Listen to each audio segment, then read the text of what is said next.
Yes. Welcome back to another stream. Bringing you the press conference reaction, the live press conference reaction. Pep Guardiola has just been speaking ahead of the Sheffield United game, semi-final in the FA Cup at Wembley tomorrow. There's a lot that we want to learn from this. Potential Ake news, potential insight into tomorrow. So I think it's going to be an interesting one. I've seen no quotes. I've seen none of it. I've kept myself away from it so that I can refresh mind. There's actually quite a few quotes. I think the last 2 or 3 press conferences we've done, the streams have been like 10 minutes long, man, because the quotes are just really short, and then it's just embargo, so then you can't see the rest till the evening, man. But it's obviously a massive game tomorrow, as we all know. Sheffield United will come with no fear. Everyone expects us to go through, but we're knackered. Our players are tired. Obviously, played on Wednesday, big game away from home in Germany. They only probably got back yesterday. Probably have a light training session yesterday, maybe had a light training session today. We've got to rotate and all that kind of stuff. So it's not going to be an easy game, I don't think. So yeah, it's interesting. By the way, if you're an Xtra Club member, the opposition fan preview is already up for you guys. If you're a member, go check that out after this. It's a really good conversation, so go check it out. Me and Hal from the Sheffield United way. Let's get into the press conference then, guys. Make sure you drop a like on the stream. Let's get those likes past 100. Pep Guardiola said, hopefully we can have the FA Cup this season. Last season, we arrived here. In the last 3 or 4 years, we don't perform well. One reason is the fatigue. This year, we still have it. The Champions League quarter-final is so draining, and we have to recover. Every season, I have the feeling we're not physically ready. Hopefully this time, though, we will be ready. And, of course, this is something we all know about, Manchester City in the FA Cup. We've got to this stage a few times, and he does rotate. Last year's team. The one thing I would say is last year's team is going to be worse than this year's team, especially at the defence, because our defence this year should be a lot stronger. We had Zach Steffen in there who struggled to kick a ball. We was playing, I think Fernandinho might have played. I can't remember, man, but it wasn't Scotland then, when I remember. I missed the game because it was a Liverpool game, innit? I always seem to miss the Liverpool games. It wasn't great, man. The team that we played out from the back really struggled. In fact, I've got the team line up here. It was Steffen, Cancelo, Ake, Zinchenko, Stones, Fernandinho. Grealish played in the middle. Sterling played as all of a striker. Gabriel, it was all a bit of a mess. We had chances in that game as well. Only in the second half, and that was when Liverpool were 3-0 up, man. So they just sat back and chilled. But yeah, look at the team that he's probably going to put out tomorrow. Ortega, much better on the ball than Zach Steffen. You look at and as well, you got to look at the opposition, right? We play Sheffield United now. I know they're a good side; they're having a cracking season, but at the end of the day, they are a championship team. So even with our weaker side, in theory, we should be winning this game now. Theory doesn't always work out like that. But yeah, no, you are right, and we're favourites anyway. And if you look at last year, you like you say, we did rotate, but we were also playing Liverpool, who were in a title race with us. So it's not like obviously Sheffield United are second in their league, I think. I think they are second, so they're having a good season in that, and clearly having a good season getting to semi-final of the FA Cup. But it's not the same as like being second in the Premier League with Liverpool, and obviously it was heavily rotating in that game. But I do expect it to be like I was thinking about today. I am actually nervous. Nervous going into. Obviously, I'm nervous, but like it just shows, in it, like you have to respect your opponent. There's a reason that they got to the semi-final. There's a reason that they are here. So. I think the worst thing that City can do going into this game is not respect Sheffield United enough and get roasted by them because of that. I agree. He said Sheffield United, when I saw it yesterday under Chris Wilder, will create a very difficult game. They are very good in set plays and they're aggressive in the duels. And he also went on to talk about Tommy Doyle and McAtee, who of course cannot play due to FA rules. He said he would have loved to see James McAtee and Tommy Doyle play tomorrow, but the rules are the rules. Unfortunately, they cannot play because we loan players to get experience, and what better experience than to play a semi-final against a Premier League team. That's true. The rules are the rules. It's a massive positive for us. It is a positive for us, yeah. In the football game, it's clearly a positive for us.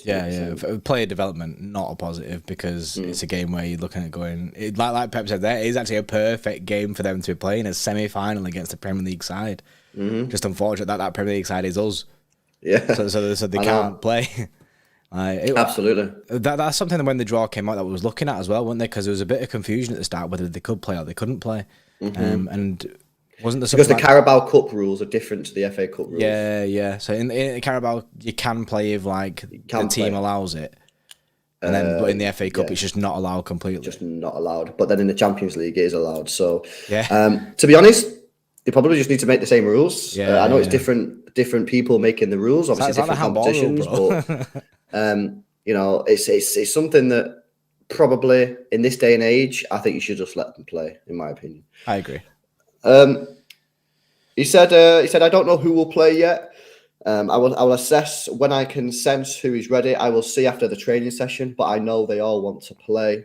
He said his teams could not really celebrate after the Bayern Munich game because they were so tired. Obviously, and that's what I mean. Like Pep Guardiola is probably going to have a light training session today, and then we'll decide. It's going to be a heavily rotated team. Your Walker will probably come back in. Gomez might start. Laporte will definitely play. Calvin Phillips probably will start. I think Calvin Phillips got a looking based on Rodri. Yeah, I think Mahrez will play. Foden has a chance of starting. Alvarez will probably play.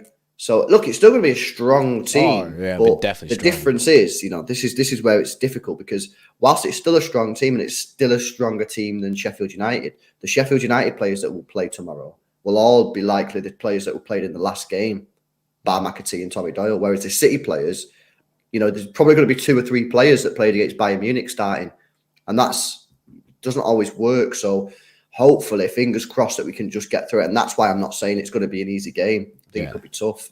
Well, Lee Johnson there's got a good point. He said, last game we can rotate this. This is the last game where we could properly rotate this year.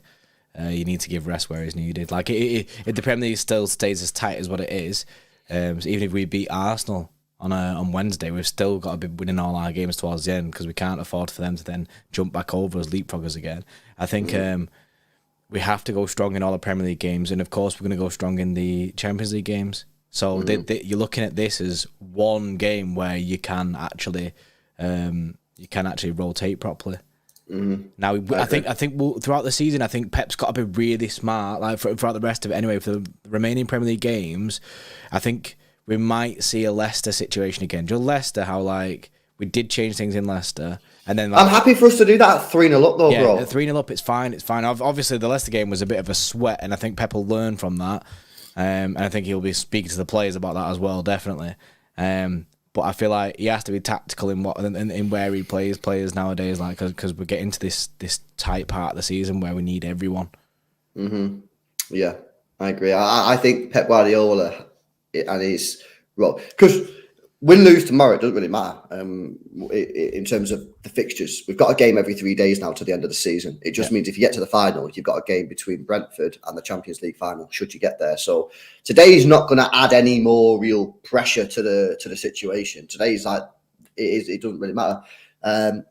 But yeah, I agree. That's why the rotation from Pep Guardiola is going to be so interesting. And I don't mind him rotating at 3-0 up. 2-0 up, I think it's risky. 3-0 up, I think he's fine. But if you're going to do it at half time, maybe just do one at half time. Yeah. 55 minutes, do another. 60 minutes, do another. And then you can full send it. Maybe don't do them all at half time. Just because I'm saying that because I respect the opponents in the division. I respect the teams that we play. I respect Sheffield United. I respect Real Madrid. I respect everyone that we play. Because at the end of the day, these players are good players. And you got to be careful, man. So rotation is going to be crucial. It's going to be interesting to see how Pep Guardiola manages that. Something that he's going to have to manage is without Nathan Ake, because Nathan Ake has been ruled out of the game tomorrow. No real surprise there. Yeah. Pep Guardiola then went on to say he's not ready for tomorrow, but I don't know how the damage is. They're going to do the test tomorrow, which I don't know if that's a good thing or a bad thing, bro. Because I can look at it and go, oh, they're not doing the test until tomorrow. Oh, that can't be that bad then, because otherwise I would have done it straight away today. Or is it? It's fucking bad, man. So we'll just do it tomorrow. We know he's going to be out against Sheffield. We know he's going to be out against Arsenal. It could be the way, but I kind of lean towards it being a positive because they don't know how fucked he is, basically. So I think the faster they get that test done, the faster they know what the situation is, and they can outline the rest of the season based on that. Especially when they're going into training. However, the fact that they're leaving it and allowing it, and it's like, oh yeah, we're doing a test tomorrow, we'll see what the situation is. I feel like it's like maybe Ake is walking a little bit better on it. Maybe he's like saying, you know what, pain ain't too bad today to Pep, and he's like, right, okay, no worries. We'll do the test on Saturday, see where it is. I'm with you, I don't know where it lies. It could just be that, yeah, you're out for the season now, mate, so we'll just do it when we've got a free time. I don't really know. Like I say, he's ruled out for this weekend anyway. I don't think he would have played regardless whether he's fit or not. I say that, but I don't really know. Like I say, we rested him against Leicester, then he ended up getting injured anyway. So it's a weird situation. I think we would have rotated. But I think Arsenal is the main concern. I think that's the one that everyone's looking at, where if there's any miracle to happen, you'd like Ake to be back for that game. Well, you know what's quite funny, right? Is I was watching an Arsenal TV video this morning, and they're discussing Saliba. Saliba's out for the game tonight against Southampton.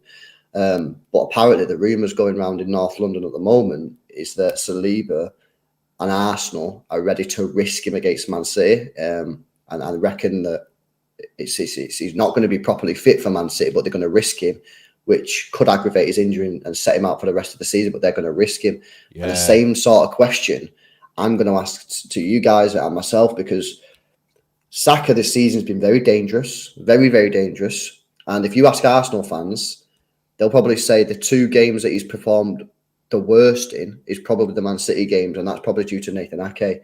So you got to look at it and go, do we risk him against Arsenal? You know what I mean? It's obviously it depends how bad it is. Clearly, if he's got a tear and it's fucked, he's hamstring. Obviously, he's not going to play. We can't risk him at all. If he's one of them, the doctor's like, it's touching. I'd give him an extra couple of days personally, but you're like, fuck, man. You know what I'm saying? It's a big call, but for me, I'm looking at the rest of the season, and it's hard to do that because it's like a final on Wednesday. But I'm looking at the Real Madrids, the things like that, where if he bins it against Arsenal, if we play him against Arsenal, he makes it worse, he's definitely going to miss the Madrid games. And that's where I'm looking for him to be back into this side. I agree. We'll probably just discuss that a lot more in the lead up to Arsenal, in the week. It's going to be a madness. Big up old Babe with a 10 says Dr. Footy is in big trouble. Oh, what's he done now? What's he done now, Brie? And he's always up to mischief, that guy. It was 11 o'clock this morning. He was trying to offer out sucky to everyone. So, I mean, Pep Guardiola said this. He said, "When you have this desire to still be there, that fatigue converts into energy. It's something positive. We fight every game to be there. The human beings has an incredible ability to regenerate if the mind is positive." You know what I found quite interesting as well? It's kind of on that. Is Rodri was speaking after the game, and he said in an interview that the laughing and joking has lowered. And in the middle of the season, at the start of the season, when they go into training, everyone's joking around, everyone's having a laugh. He said when you get into this part of the season, the jokes slow down, the laughing slows down, and everyone's serious because they know that you can't afford to take the eye off the ball this period in time of the season because, you know, this is it. You drop one game, you drop a point, you lose a game, you drop a point now, and it could be curtains. Yeah. So I like that mentality, man. It's funny actually because that mentality, the way that City have shifted into this mode of like seriousness about getting the results. Did you see Mikel Antonio said that someone from Arsenal was speaking to me? He said Arsenal been focusing on himself all year. Then last week was the first time he's heard anyone discuss City, and now Arsenal are going, wow, City are playing really good, aren't they? And that's why I said that the other day on the stream, why on earth did Mikel Arteta allow his players to watch the City let's watch this game? You'd be like, none of you are allowed to watch this. It made absolutely no sense to me why he would have done that. He should have just, like I said at the time, he should have done. He should have got the guys together, gone and done an activity together, or done something, and then just check the phone after the game. Yeah, they won. The fact that he allowed his, obviously he can't stop him from watching the Bayern Munich game because the Bayern Munich game is a Champions League game at night. Clash. But you could have done something on the game for the Leicester. It was bizarre that. Guardiola on Phil Foden. He said he was on the bench in Munich after 2 trainings following 2 to 3 weeks out without training. Every day that he passes, he'll be better. So he doesn't really confirm whether or not he's going to be playing tomorrow, but he was on the bench against Bayern Munich. He's probably going to have had 3, 4, 5 days worth of training by the time we play tomorrow. So I think there is a chance he'll start tomorrow, but there's not also a guarantee. It will feature. He'll come off the bench at some point. He'll definitely feature, yeah. No guarantees at this moment in time. Yeah, I agree with that. It'd be interesting to see if he does start. I'd kind of like him to start, to be honest. Pep was then asked about Arsenal. He says, are you thinking about it? He says, no. I saw we have 4 days. 1 more day than we have now. We wanted to play Sheffield United on Sunday, but I understand United played yesterday, so they have to play on the Sunday. When I rotate the team, it's not because it's an FA Cup semi-final. It's because it's after a demanding game. I will have to debate with my staff about what is the best option. So be prepared for a heavily rotated side. Bro, look at it this way. Look how taxing the Bayern game was for us as fans. These kind of big games, bro, I had a headache afterwards. I was like, you know what I mean? Because you've got so much pressure on that game. Yeah. Imagine being a player in that moment. You're putting it all out there. Do you know what I mean? It must be knackering for them. Then you got to go play again in like 2 or 3 days. You got to go get your mentality back up to them levels where you should be. I think it's difficult, and I do feel like it's very, very taxing on the body, mentally and physically. So I think Pep has that's why, like you say there, and what he's saying, I think a massive rotation is probably ahead of us. Now, I didn't actually see the press conference myself, but there's a weird statement here. It's Pep Guardiola on Erling Haaland. He said, do you know why Erling Haaland used 3 touches to score against Bayern Munich? It's because Upamecano's slippery. Is that what he said? Bro, I need to watch that comment, bro. I need to understand the context behind that. Bro, that's a roast. Chat, did anyone watch the press conference? Because I didn't watch it. So basically, Pep's just roasting Upamecano, isn't he? Nah. He's murking him, bro. No, because he won't do that, bro. What do you mean he won't do that? Because he murked Steven Gerrard and then started apologising, didn't he? Right, so but then he does do them that, like... I'm going to have a look now. I'm going to have a look, bro. I'm going to have a look. Nah, the context there...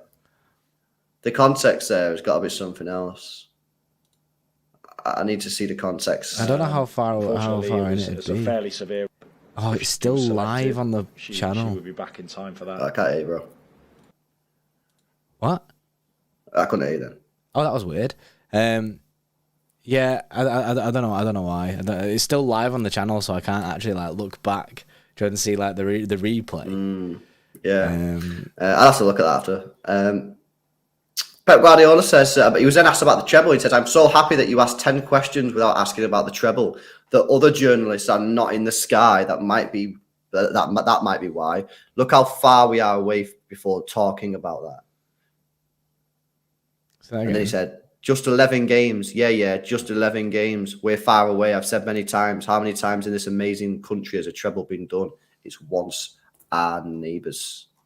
Which is true. It's very difficult. Quadruples are unheard of.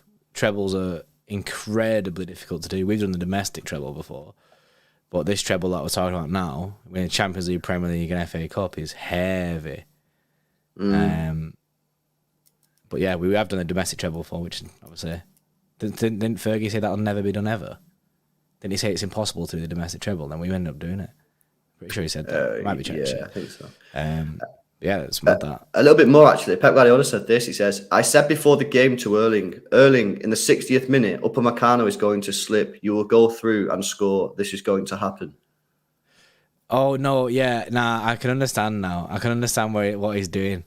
It's because, and I see people in the chat as well who've mentioned this, it's because people are saying that Haaland only scored because of Upamecano slipped. Oh, who's saying that? So apparently people, Twitter and that. So that's so weird. Cause he's good. So rather than being Pep, rather than Pep being good, it's more people focusing on the fact that Upamecano slipped. But he's just roasting people saying that. So that's why he's saying that, and it basically saying like, oh, he only scored because Upamecano slipped. So he said to Erling, oh, he's going to slip at this time, so make sure you just knock the ball past him. as if it's just easy from Erling Haaland, like basically giving no credit. Got it. He was then asked about the celebrations after the Bayern Munich game. He said, we were incredibly satisfied. We're happy to be in the Champions League semi-finals 3 years in a row. People sit down, start to dream, a bit of music, go on their phones, hug, that's it. We didn't take any photos. So no photos. No photos, Bri. No pictures. No. That create memories, isn't it? Nah, memories with the eyes, bro, innit? Memories with the eyes. Memories with the eyes. They're saving the memory banks, innit? Like, don't need no physical form. All in the head. Yeah. He says you're not taking photos. He took a picture on the pitch after the match, like with all the staff. That's true. But yeah, that concludes the press conference. There'll be more comments coming out at 10:30 later on this evening. So make sure you follow City Extra on Twitter, Facebook, Instagram, and all that kind of shit, so you can see the comments when it comes out later on. We'll of course have our live preview later on as well. So make sure you join us for that. Team news, predicted 11, score predictions, all that kind of stuff. So yeah, make sure you join us for that one. But yeah, I mean, I'm looking forward to this Wembley FA Cup semi-final. I'm ready for it, man. Yeah, I'm ready for it. I'm excited for it. I'm actually really excited for it. I mean, it's Wembley. Sick, man. It's City. We're blessed as City fans, you know, to be able to go to Wembley as much as we do. Like, obviously, as a team and that. Like, obviously, we've been many times before. Like, before we started this.